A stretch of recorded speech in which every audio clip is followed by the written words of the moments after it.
wasn't listening. I had this in my ears.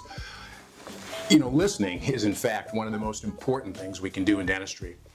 Anytime you talk to anybody about one of the most important skills that we can develop to improve patient education, to improve hygiene retention, to improve case acceptance, to improve referral, so many of the conversations come down to listening skills. There are some great listening exercises out there, and I would suggest that you and your team engage in doing some of those listening exercises.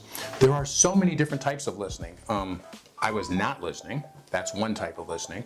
There's pretending to listen, where I look at you and I pretend to nod, but I'm really catching a glimpse of the score on the TV behind you, and I'm not really paying attention to you. It's pretending to listen.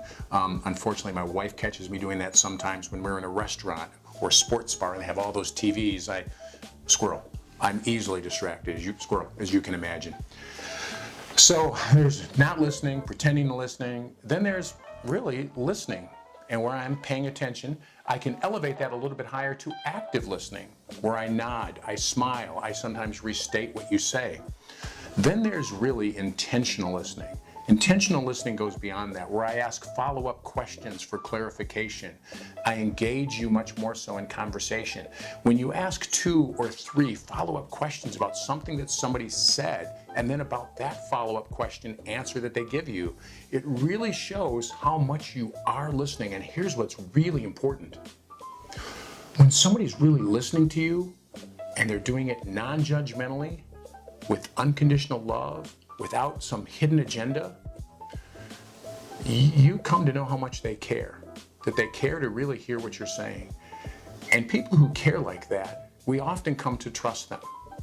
And that's really the place we want to be in with our patients. We want to have such a high degree of listening skills that they come to trust us. My fault, my mistake, my challenge is when a patient says, when I was growing up, we didn't go to the dentist very often. Yes, tell me more. I had a lot of problems with my teeth. I had soft teeth. I said, oh, stop right there, excuse me. There's really no such thing as soft teeth. Teeth are actually made out of a hydroxyapatite crystalline structure, and their acid solubility is about the same across all species.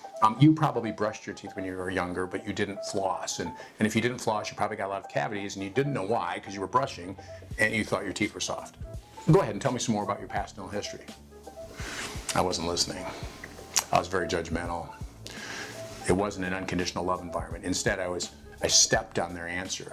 So remember to create the kind of listening and caring and trust development where the person really feels heard. It's more important for the patient to be heard and for me to be a good listener than it is to be right.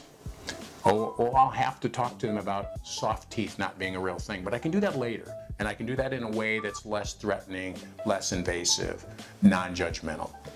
Remember, listening leads to caring, and caring is what lets people come to trust.